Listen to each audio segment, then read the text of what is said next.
Dinimado MVP Pichama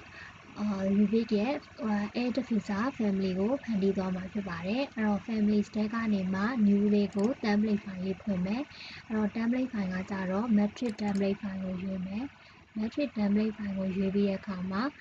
Use on to go Pari Pandimless Solution Tuma အများကြီးရှိရ mechanical ဖန်တီးမှာဆို mechanical template file ကို family file template file ကိုရွေးလို့ရတယ်အကယ်၍အဲ့လိုမဟုတ်ကိုက telephone device ဖန်တီးမှာဆိုရင် telephone device template ဖန်တီးလို့ရတယ်ကိုကဘယ်အမျိုးအစားရွေးရမှန်းမသိဘူးဆိုလို့ရှိရင် generic model ကိုရွေးပေးလို့ရတယ် matrix generic model ကိုရွေးပေးမယ်ပြီးဆိုလို့ရှိရင် open ဆိုပြီးတော့ file တစ်ခုဖွင့်လိုက်မယ်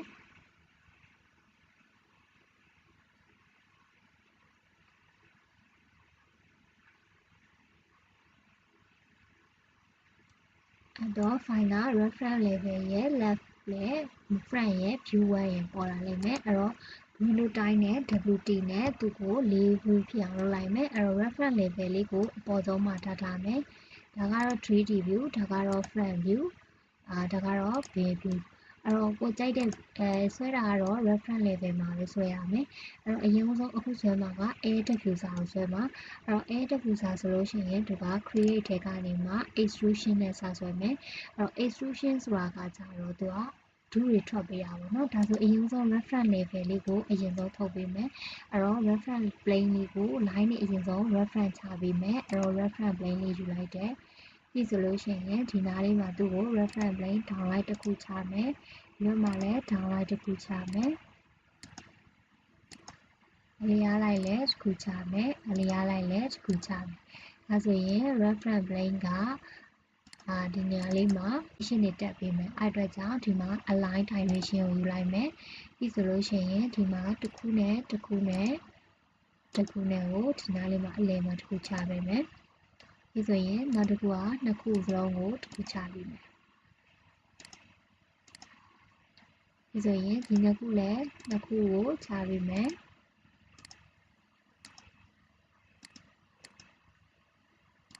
အဲ့တော့ဒီလိုမျိုးလေးချလိုက်မယ်အဲ့ခါမှာသူကဒီမှာ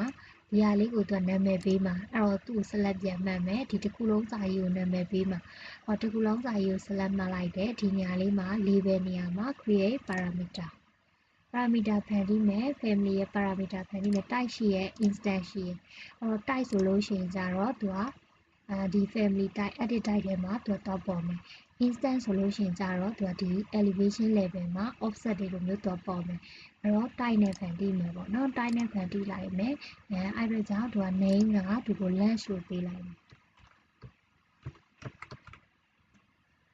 length okay ဒါဆိုရင် length ပေးလိုက်ပြီ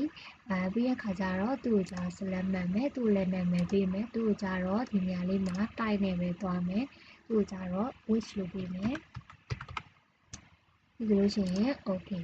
အဲ့ဆိုလို့ရှိရင် length share width share ရသွားပြီအဲ့တော့ length share width share ရသွားပြီဆိုလို့ရှိရင်သူတို့ရဲ့အတိုင်းအတာတွေကိုညီအောင်ညှိပေးမယ်အဲ့တော့ select မှတ်လိုက်တဲ့ equal လေးတစ်ချက်နှိပ်ပေးမယ်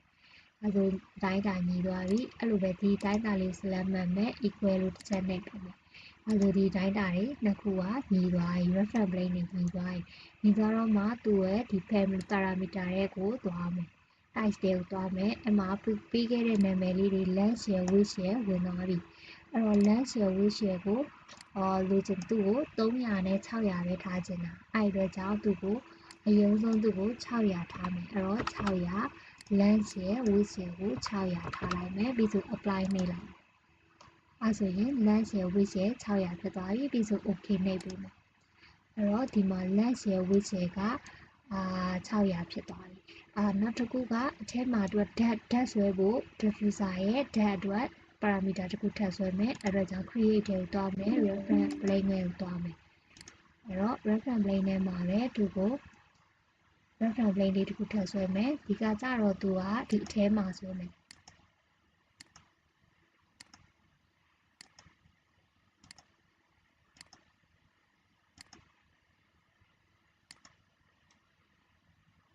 သူ့လည်း align တက်မယ်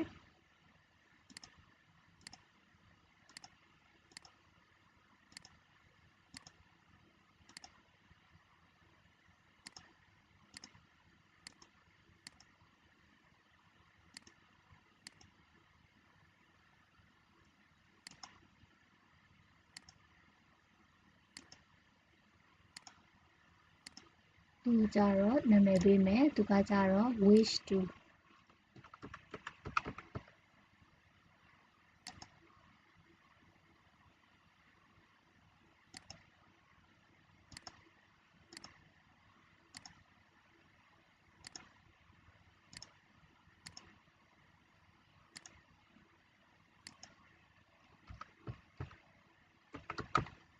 ဘာလဲ lunch to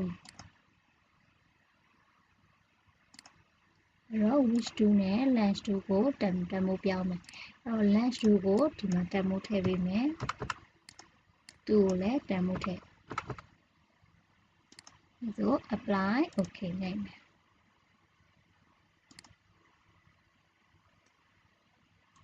အဲ့တော့ဒီရပါပြီဒါဆိုလို့ရှိရင်သူ့ရဲ့ front view ကိုသွားမယ် front view ကကြတော့သူကဒီမှာအမြင့်အတွက်သူဖန်ပြီးမယ်အဲ့တော့ကြောင့် create ထဲကနေမှ reference plane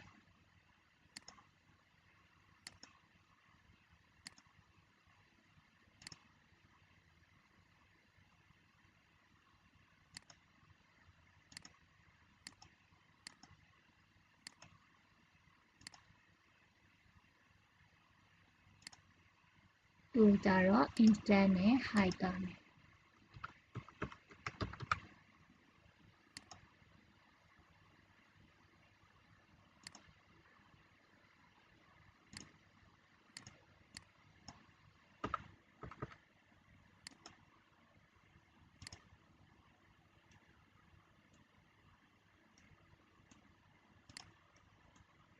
အဲ့တော့ parameter တွေသတ်မှတ်ပြီးဆိုလို့ရှိရင်ပုံလေးတွေစဆွဲတော့မယ်ဆွဲဖို့အတွက်က create ထဲကိုသွားမယ်ပြီးဆိုလို့ရှိရင်သူကို blend နဲ့ဆွဲမယ်အတွက်ကြောင့် blend ကိုယူလိုက်တယ်ပြီးဆိုလို့ရှိရင် rectangle နဲ့ဆွဲမယ် rectangle နဲ့ဒီ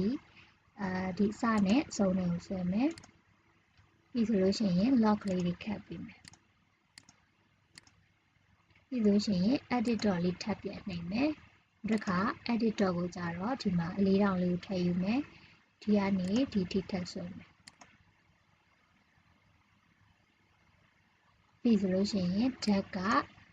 တူကိုဒီမှာ depth ကို50ပေးမယ်တူကို depth ကိုဒီတိုင်းပေးလိုက်တယ်ပြီးဆိုရှင်ရင် finish လုပ်လိုက်မယ်ဒါဆိုရင်ဒီနေရာလေးမှာသူကဒီလိုပုံလေးဖြစ်သွားပြီအဲ့တော့ 3D view မှာတက်ကြည့်မယ်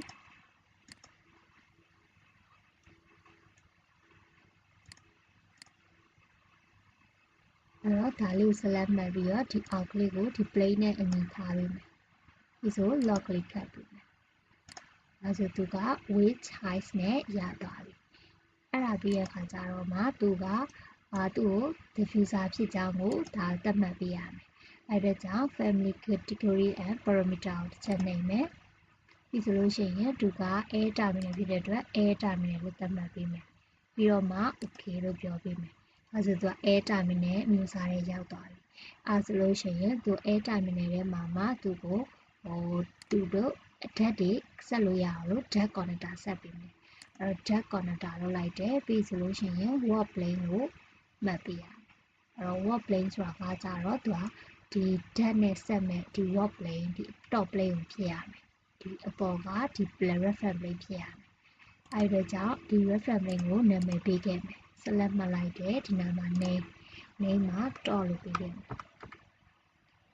top လို့ပေးခဲ့မယ်ဒါဆိုသူ့ရဲ့နေရာမှာ top ဖြစ်သွားပြီအဲ့တော့မှသူ့ကိုဒီ data ကိုဆက်ပေးမှာ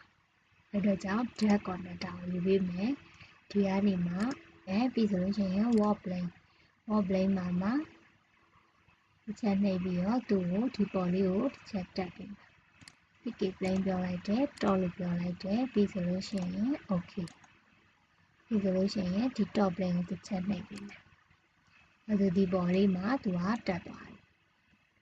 ဒီမှာလည်းတက်သွားတယ်အဲ့တော့မှသူကဒါကဓာတ်တွေဆွဲလို့ရသွားပြီအဲ့တော့မှသူကို family အနေနဲ့စေတော့မယ်အဲ့ဒါကြောင့်ဒီထဲအဲ့တော့မှသူကို family အနေနဲ့စေတော့မယ်အဲ့ဒါကြောင့်သူကို family တိုက်တယ်ကိုပြန်သွားမယ်သူရဲ့ family name ပေးရမယ်အဲ့တော့ type name ကိုနာမည်တစ်ပေးမယ် type 1 က diffuser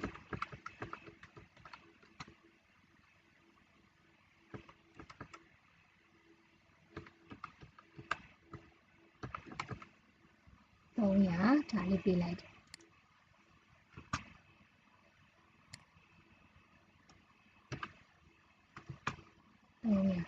ပြီးဆိုလို့ရှိရင်ဒါက supply ဖြစ်တဲ့အတွက် supply လို့ပေးလိုက်မယ်ပြီးဆိုလို့ရှိရင်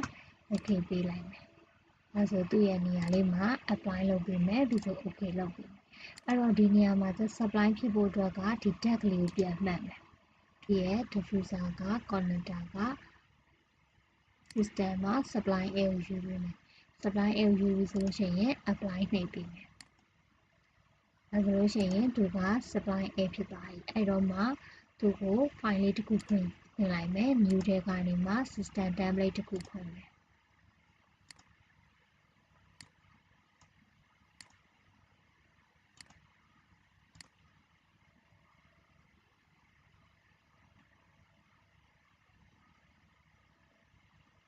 အဲ့တော့ဒီ system template ထဲကိုဒီ project လေးကိုတော့ဖွင့်မှာအဲ့တော့ဒီ project ထဲကို double click ဖွင့်လိုက်တယ်ပြီးဆို log into project လို့နှိပ်လိုက်မယ်အဲဆိုသူကဒီထဲကိုဝင်သွားပြီအဲ့တော့မှဒီမှာ click ချမယ်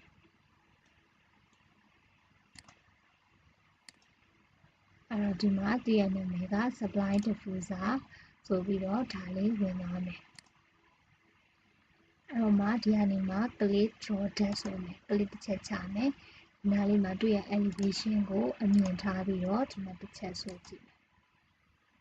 အဲ့တော့ supply tab ဖြစ်တဲ့အတွက်ကြောင့်မလို့အပြာရောင် line လေးနဲ့ပေါ်ပေးလိုက်မယ်